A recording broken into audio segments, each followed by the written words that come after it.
Welcome to Rewired, an eating disorder recovery podcast. This is a space where we share our own lived experience, along with the tools we use as certified eating disorder recovery coaches. We're your hosts, Meg and Sophia, and we're really glad you're here.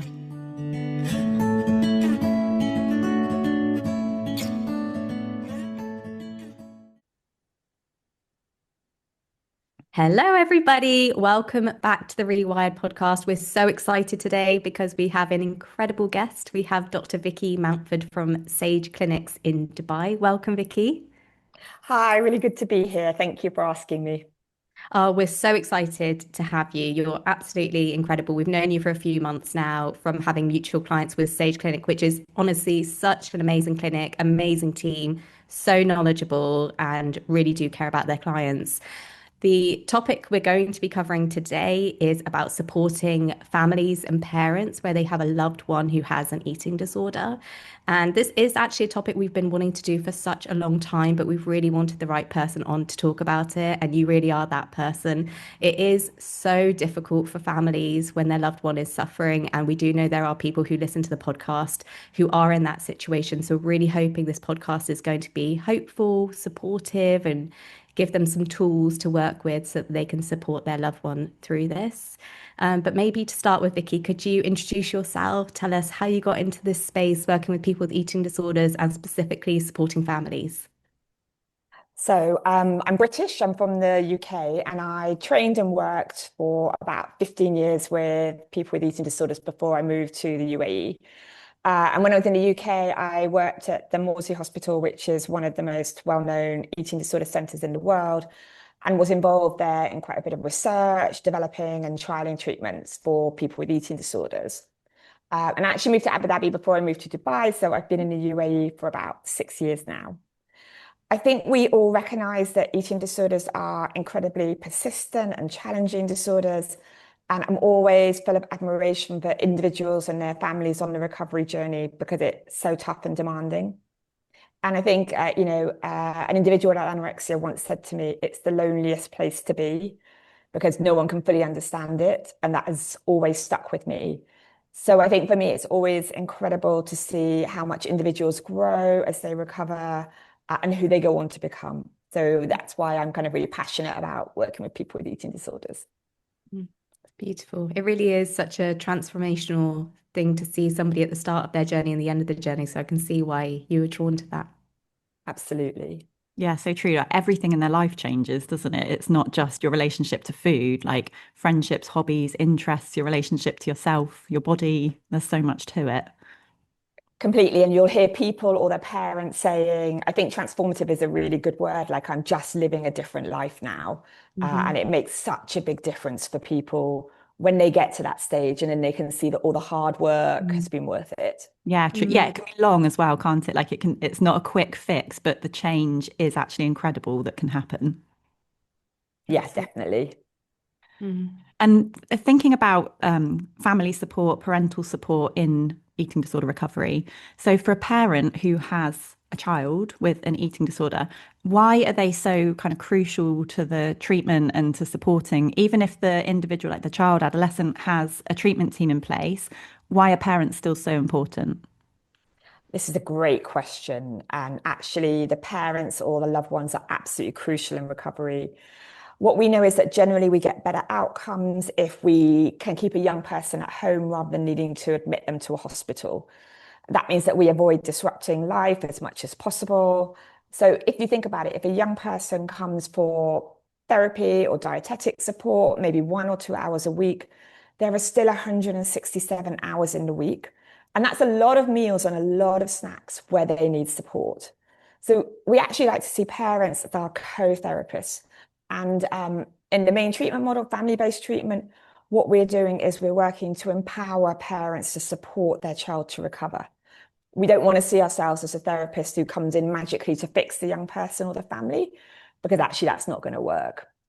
So it's absolutely vital that we have everybody on board and understanding and kind of buying into recovery.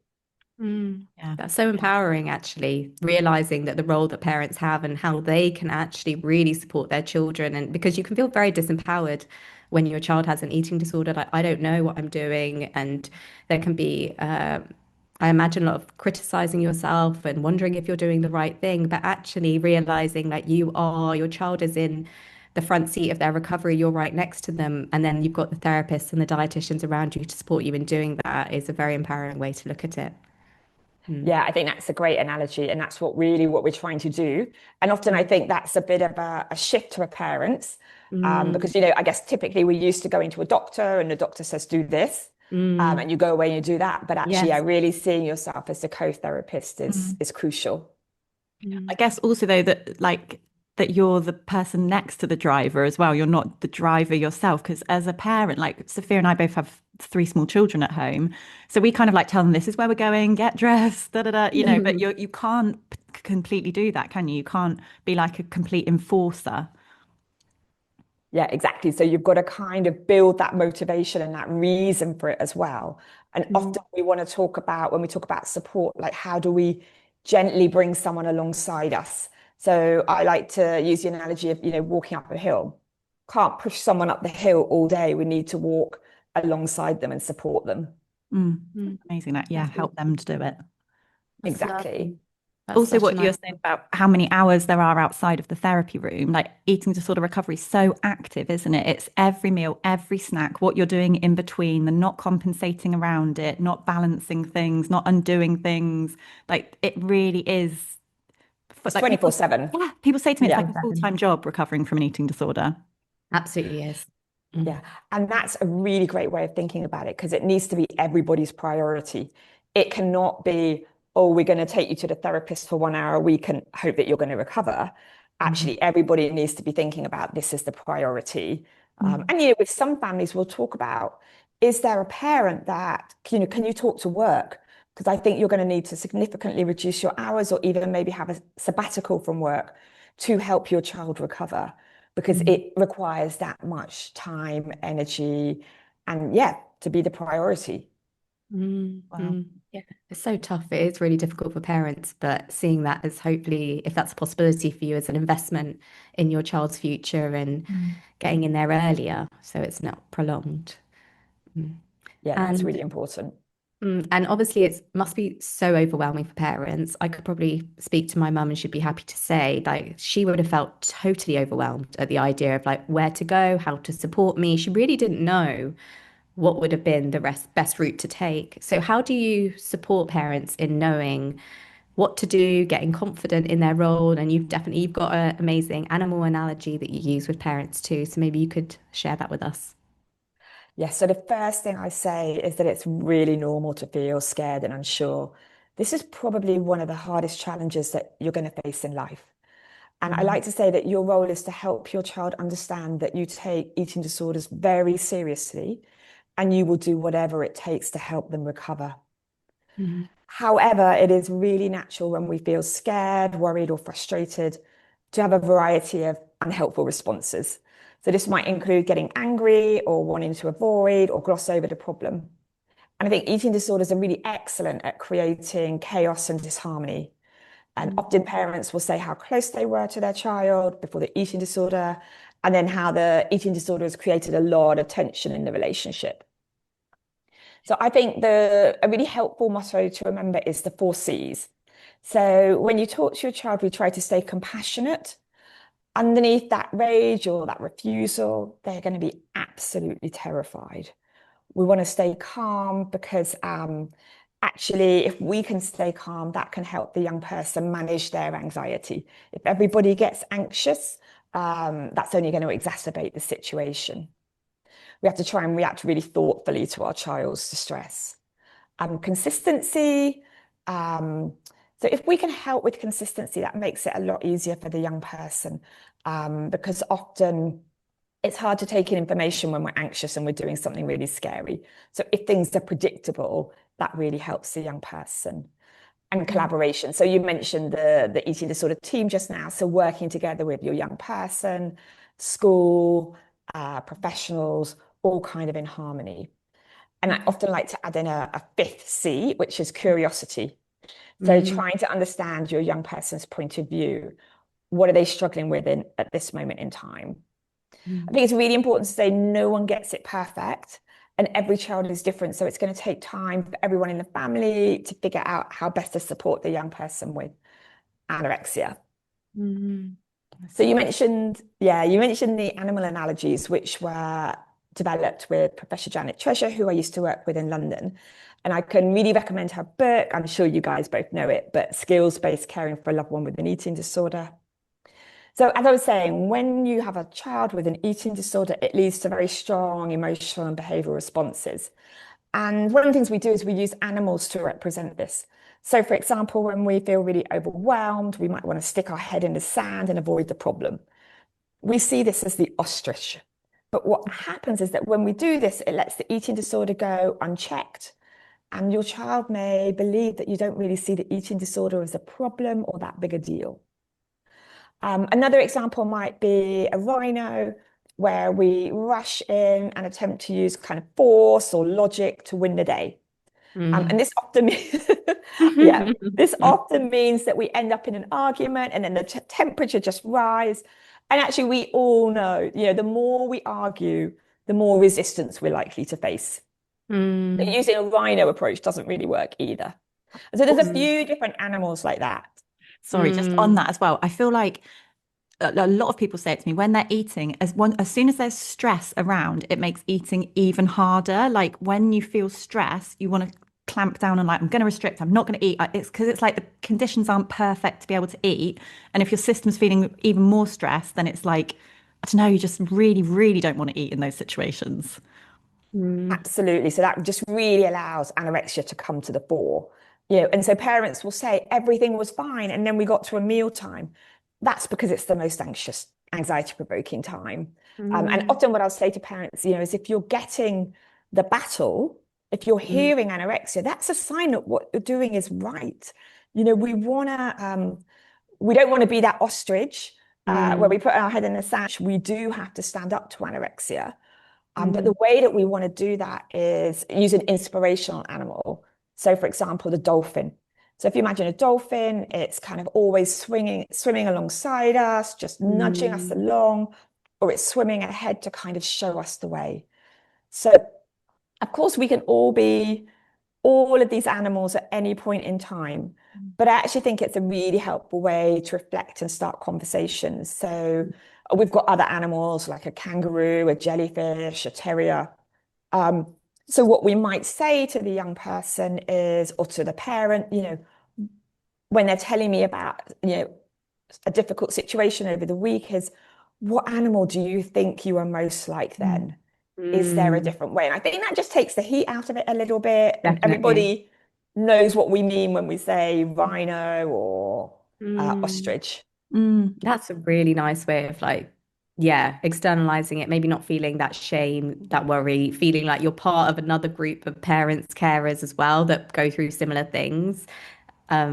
It must be so hard as well, when in the same household you've got maybe one parent who's being a rhino and another one who's an ostrich. I can imagine that dynamic plays out as well. And it must be difficult between parents as well, to their relationship, which is a whole nother area. But it's a great analogy. Yeah, I find it really useful. And I think that's a really important point about parents and who's being what animal at what time. And actually, again, for parents, if they can begin to say, oh, I was being this, or I think you're being a bit of a at the moment. Do you want to step out for 5 minutes and just let me do this? I come back in when you've calmed down. Tag team a bit.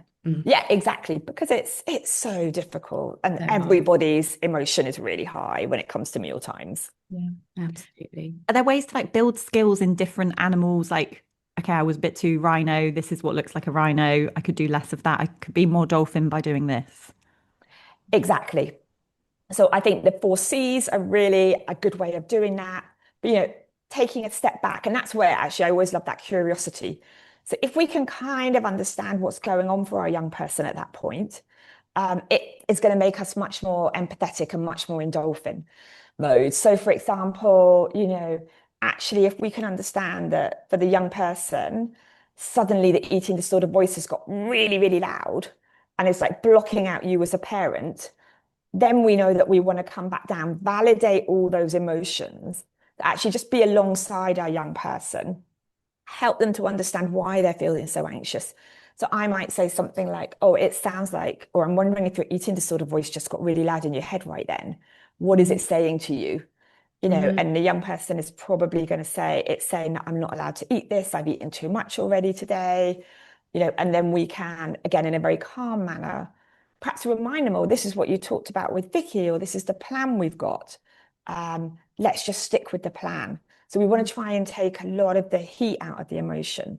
But often for our young people, if we can validate their emotion and just say, oh, I understand that you feel really overwhelmed right now, then it almost takes a lot of the power out of anorexia. That And does.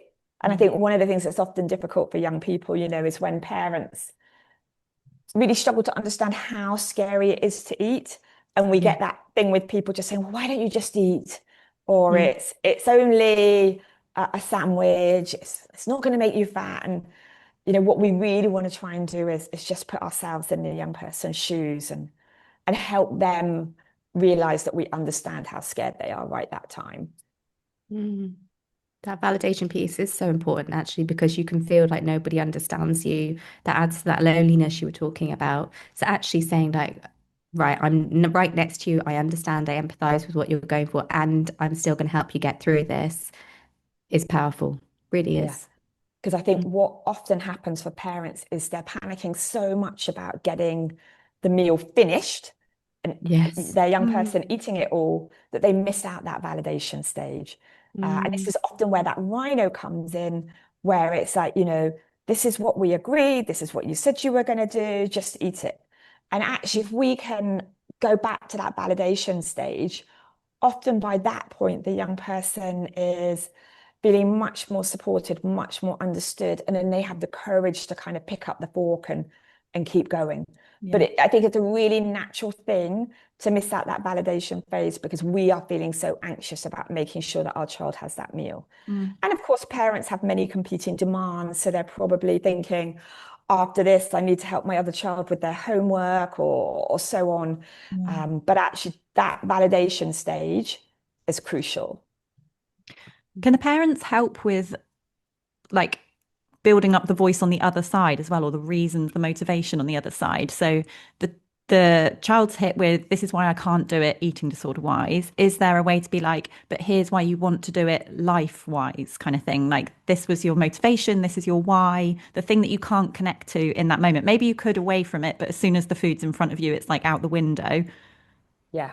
So one of the things I really like to do actually is get the young person to kind of make a placemat so they can put a ton of photos together or a collage, things that are important for them. So it might be their friends, their family, their dreams, their aspirations, and we just laminate that. And so it's literally there on the table. Okay, let's look at this. Tell me who this is. And and even things like, again, every young person is different. So some young people will say, I really don't want any chat while I'm talking. But a lot of the time, like, oh, where do we think the family should go on holiday this year?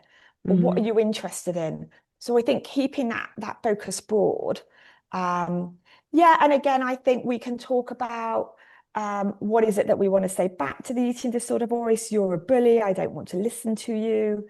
But yeah, you're right. There's definitely ways that we can enhance that. But I often think, focusing, like just having something like the picture, the placemat really helps people in time. And again, if you're a parent, sometimes it's helpful to do a puzzle game together at the table, like a word search, or even in your head to have a list of things that you can talk about, or what should we do at the weekend? What would you like to do? You try and keep the focus away from the eating disorder. I think that's another thing our young people often say to us is, everything becomes about the eating disorder, which of course we understand, but again, how do we build up the life outside it, even if because of the illness a young person can't do it all right now, but we're talking about where do we want to get to, which probably comes in more with time as well, like as you're getting food a bit more under control, that you can bring more non-food things in. Exactly. I absolutely love that placemat idea. That's amazing. Me too. That is so clever. Cool. Yeah, because I get clients to like list things out, so get pen and paper and just jot things down. But yeah, if it's there, you've got someone to talk to about it. Also, I find people like in the moment, it can still be really hard to connect to those things. So even if you know it like away from it, once you're there, it's kind of like, oh, I don't care about that. No, I don't want that, blah, blah, blah. Yeah. But I say to people, like, if you know that you ultimately want it, like, you don't need to want it now in this moment, but the Yeah. fact you know there's a version of you in the future that would want it, do it for them. Like, you're not doing it for you now today. You don't need to want it today. You just need to know there's a part of you that will want it in the future, and you're doing it like taking the short-term hit now for that version of you in the future.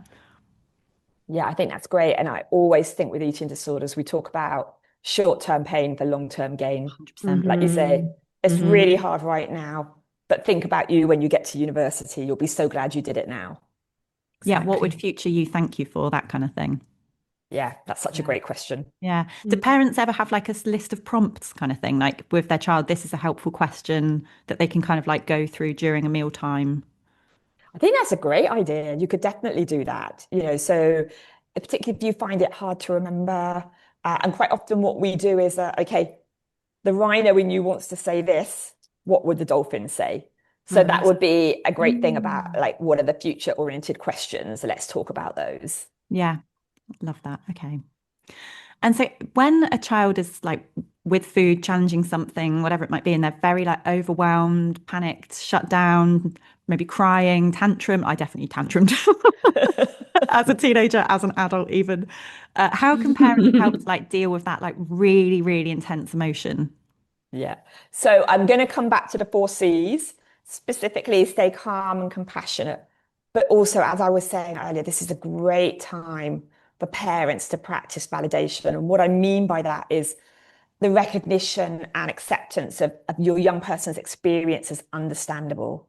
So actually, really, what we're doing then is we're modeling and we're helping the young person to understand different emotions they're experiencing, why they occur, and how to handle them. And actually, validation will really help you connect with your child. It helps them feel heard. And then over time, they develop those skills to understand and regulate their own emotions and then to self-soothe. But again, if we think about it, if that rhino's coming in and saying, you did this yesterday, I don't know why you're getting so upset today, just do it, it's really different from someone saying, it seems like you're really struggling today. Can you tell me what's on your mind? Um, and just being able, and sometimes just being able to validate that emotion and say, gosh, you look really overwhelmed right now, or you look really upset, or you look really angry, I think really helps that young person to go, oh, somebody got it. Mm. Um, so, and I think as you were just saying, Meg, this is going to happen a lot. We're asking young people to do really difficult things 6 times a day. There's going to be a lot of overwhelm and a lot of tantrums. So don't panic. It's really understandable that they're distressed because the eating disorder is really strong. And like I was saying a minute ago, take it as a sign that you're doing the right thing, that you are challenging the eating disorder. And I think the other thing for parents to know is you're probably not going to be able to fix the problem, especially if the problem is that they don't want to eat what you've put on their plate. Instead, what you've got to do is listen to them, be curious, just name what you're observing and acknowledge their feelings. This is really hard right now. I just want you to put one more fork to your mouth. Mm. Keep going. Just really, really gentle and calm. Think about how you're going to soothe your child. So speaking in a really calm tone. Think about your facial expression, your body language, the words you choose. Ask them what they want. Do you need a hug? Do you want me to hold your hand? Mm. All of these things are just part of bringing that emotional arousal down. But this is just such a challenging disorder to recover from. It's not going to be smooth sailing. We've got to recognize there will be a lot of distress. And one thing I would really say when your child is overwhelmed, don't try to use logic or get into a discussion with the anorexia. When your child is really highly emotionally aroused, they're not going to listen to logic. And also it's really hard this, but try not to get into negotiation because then you will just end up with a really long circular discussion. Mm. But the goal really, with the validation, with the four C's, is for your child to calm down. And maybe you as well, if you notice that you're getting quite overwhelmed. And then that gives us a chance when we're calm to think about, oh, what are the next steps? Or do we need to do some problem solving? And I think a lot of the time it's often enough just for your child to be heard by you. And you will often find if you do this, then your child will be able to finish their meal. I think Yeah. Have you seen a lot of parents where that's happened with Vicky, where kind of taking on those tools and it's really transformed their meal times with their children? So absolutely. I mean, one of the things we do at the clinic when at Sage, when their child is first diagnosed with an eating disorder, we run a parent skills workshop. So it's kind of 2 4-hour sessions, which is really about teaching all of these skills because Wonderful. they are fundamental in recovery. So firstly, we know that actually physical restoration is a key part of recovery. So that needs to happen. We need to have parents who can enable their child to eat. But also actually, it's such a great skill for all of us, parents, Yes. all of us, Yes. to have is to be able to recognize other people's emotions, validate and respond in a helpful way. And when you can start to do that with your child, you become such a force against anorexia. So it's incredibly powerful. And I have worked for big parts of my career on inpatient units, where we would have maybe 18 people with anorexia, where we were doing all their meals with. So these are the skills that have been developed for decades in inpatient units. Like, how do we support people to eat? Because it's such a scary thing to do when anorexia is really strong. But, if we can approach it in a calm and compassionate way, a lot of the time we're going to be able to enable that person to eat and finish the meal. And going back to consistency as well, the more we do that, the more it becomes the norm and the less power the eating disorder has. Absolutely. And that kind of leads on to this question of boundaries and balancing that with autonomy. Oh, isn't it the hardest balance? Like understanding when to allow your child to have that choice of when to do what they want to do, but then kind of kindly but firmly putting those boundaries in place. How do you help families navigate that when they should be kindly firm? This it's kind of linked to my own personal kind of story as well, because my mum, bless her, like she gave me all the love and the calm. Everything you just said, that was her. She did that like unbelievably. When it came to the firmness of no, you are going to join in the family meal and you're going to have what we're having, no, that could not happen. And it really wasn't until I got married and then my husband was good at kind of doing that part. But how do parents do that? How do they bring in both at the same time and yeah, know which way to go? I think what you just said, kindly firm, sums it up. So we talk about firm empathy, but Nice. kindly firm is brilliant. So when it comes to this, we do have to hold in mind the level of risk and severity and stage of the illness. And that kind of control and autonomy will really depend on that. But I absolutely agree with you. Boundaries are vital. And so sometimes parents can see holding a boundary as being mean or worrying that it will make their child feel worse. However, holding a boundary in a kind and compassionate way actually communicates, I love you and I will do whatever is necessary to help you get well. I will not be bullied by anorexia. Yes. Ultimately, this will make your child feel safe. So if you consistently hold boundaries, your child will find recovery easier. And this is, as we were saying earlier, really important for both parents to be on the same page, or we risk undermining the parent that's holding the boundaries. So you'll often find one parent is quite firm, one parent is quite soft, and what you want to do is kind of get to that kindly firm bit in the middle. So I think when it comes to treatment at the beginning, we often talk about meal supervision. So at this point, the parents are going to be at every meal. They will serve the portions. They'll take a large role in deciding what the young person eats. And this might feel quite strange, for example. So let's say normally a 14, 15-year-old would be able to manage that by themselves, but when they have an eating disorder, they can't. So I think for many young people, when we take away that responsibility and control, it's actually a relief, because they know someone else is having a fight with anorexia. So that's often what we do at the beginning of treatment. And then as we move through, we want to hand back that responsibility to the young person, So we moved from kind of the idea of supervision to meal support. And to help the young person, to give them a sense of control, we often find it can be helpful to make things predictable. So, for example, meals at roughly the same time every day, not exactly the same time, otherwise it gets too rigid, but maybe a little bit of planning in advance, what we're going to eat, who's going to be there. And when we think about choice, ways that we can build a bit of choice and a bit of control in there. But we want to do it in a kind of very gradual way. And we talk about this idea of taking a therapeutic risk.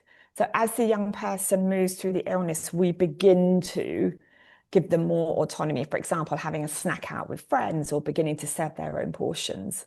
But doing that in a gradual way so they feel supported rather than just kind of let free.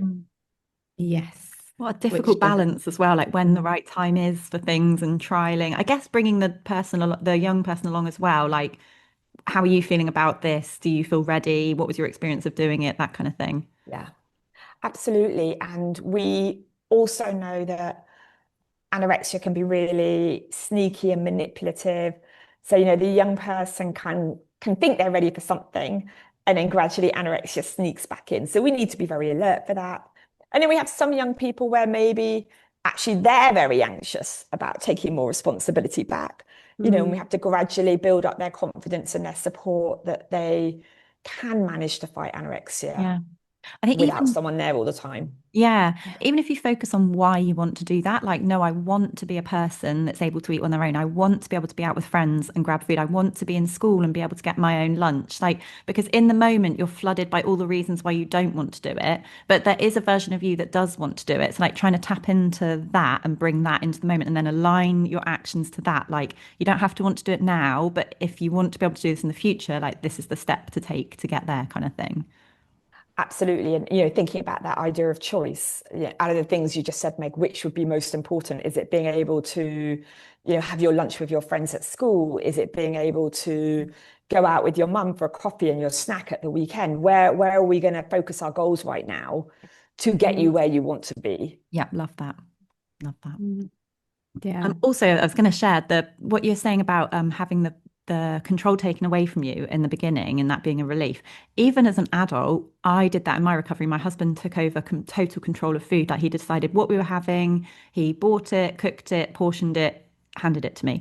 And it was so helpful because it just took so much decision out of my hands. Like, I couldn't decide what to have and buy the food and cook it without leaving bits out and portion it without portioning it wrong. Like, it was just too many steps for me to have to make the right decision. So for him to take all of it away, it was then just like one thing that I had to do. Yeah. And one of the things we know, this is a conversation I have with so many families, is that when you have an eating disorder, you're super anxious about how your food is prepared, what's going in, exactly how many grams there are. And so we always say at the start of the treatment, let's keep the young person out of the kitchen because it just creates so much anxiety. But of course, anorexia hates that. Yeah. So we've always got this kind of conversation where the young person is saying, but I'll feel so anxious if I don't know what's in it. And we're kind of saying, yeah, you're probably going to feel more anxious for the first week. And then after that, it's going to be much better for you. But yeah, so that's a really big tip we try to give families, but it's often really hard for, I think, families to implement that because, and also the young person often has been taken quite a big role in preparing food before the anorexia or the eating disorder was discovered. And so it's a really big change. Yeah. But even for the young person, it is still a reason why they would want to be away from it. I don't know if I've said that very well, but like, so I was a big hoverer in the kitchen as well. Like, how's that being made? What's gone in that pan? That's too much of this. Take mine out. Don't give me blah, blah, blah. Yeah. I actually hated it as well. I didn't want to be the person that had my own version and couldn't join in and had to have mine first whilst the other meal was being finished off. And I didn't actually like it, even though I really wanted to do it in the moment. Overall, I didn't actually enjoy being that person in the family. Yeah. And I think that's absolutely where that being kindly firm, taking the control comes into it, doesn't it? So actually, as parents, we're saying your anxiety, your anorexia wants you to make you be hovering and all of these kinds of things. But actually, you as a person, you just want to be a normal family member. So what we're going to do right now is keep you out of the kitchen. so that we can get to that place in the future that you want to be in. Yeah, almost like helping the individual to tap into like, what are your reasons why you would want to do this? What do you hate about hovering in the kitchen and what would you like about not having to do it, kind of thing, versus I'm just telling you this is what's happening now. Even if you do have to do that ultimately, like this is what's going to happen kindly, but helping them be like, why would I want this to happen? Even though in the moment I can't connect to that at all. Exactly. Yeah. And I think that permission part is something that a lot of people with eating disorders struggle with. So maybe if you're kind of holding those boundaries in a way, it might be like a relief for somebody who's struggling with an eating disorder. So as recovery is progressing and parents are like alongside their child helping them, how do they help as things move on and the child starts getting better, but they're still not completely there? So this kind of like quasi recovery stage. So maybe they might even look better and a lot of their behaviors might be better, but still inside the child, like inside their brain, their rules, their rigidities, like how able they are to join in with friends, that kind of thing. It might still not be where they'd want it to be. So how do you deal with that kind of not completely better, but not as bad as things were stage? Yeah. So we know that physical recovery, so weight restoration, improved nutrition, happens faster than psychological recovery. So that's really important that that's happening, and that's brilliant. But that explains why, a lot of the time people often look better on the outside, but they may still have quite a lot of rigid rules around eating and quite a lot of anxiety. And I think one of the things that I always say to families and young people at the beginning is, if we look at kind of what the NICE guidelines, these are the treatment guidelines from the UK recommend, it says treatment is going to be about a year. That's not coming every week for a year, but it's kind of over the space of a year, I'll expect to be seeing you. We grade it down, as you move through treatment. And that really is because that psychological recovery takes so much longer. Now, often in eating disorder, we talk about it like it just derails someone's life. All of a sudden they're not hanging out with friends. They're, particularly as a young person, puberty is delayed. You're missing out on lots of developmental experiences. You're not learning how to manage friendships, how to be assertive.